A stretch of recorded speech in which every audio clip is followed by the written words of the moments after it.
And we are back on the Zero Hour. I am Richard RJ Eskow. In our last segment, political scientist Alan Abramowitz explained his research showing, among other things, that people in each party are increasingly driven by hostility toward the other party rather than any special high degree of affinity toward the party they are in. That suggests, among other things, an increasing tribalization of the political process in this country, and I would argue especially so on the right, where it's us against them, it's my tribe against your tribe, sometimes in painfully literal fashion.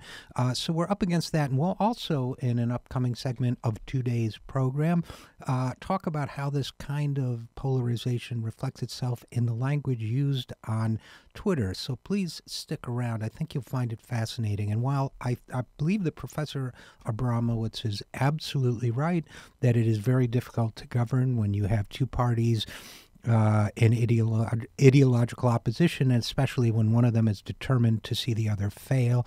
I am speaking, of course, of the Republicans. It is very hard to get things done under those circumstances. On the other hand, I do also want to remind our listeners, we didn't get a chance to bring this up with Professor Abramowitz, but I do want to remind our listeners that we've had a lot of problems in the past with the so-called bipartisan consensus here in Washington as well. And what I mean by that is that too often we've found at the national level that highly funded political candidates from one party together with highly funded political candidates from another party cause more problems when they agree than when they disagree. So, for example, if you have billionaires and corporations funding a conservative, a Democratic politician, and he or she gets together with an similarly funded Republican, the end result can often be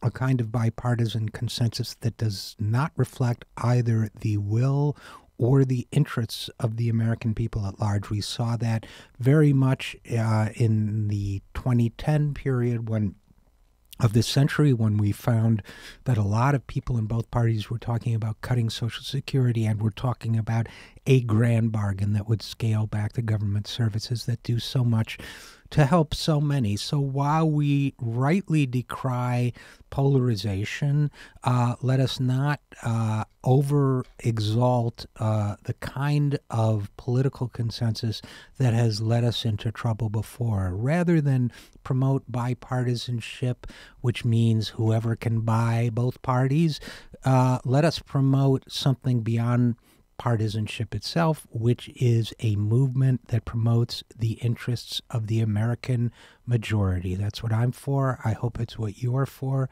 and I hope it's where our political process is headed. I am Richard RJ Eskow, and this is the Zero Hour.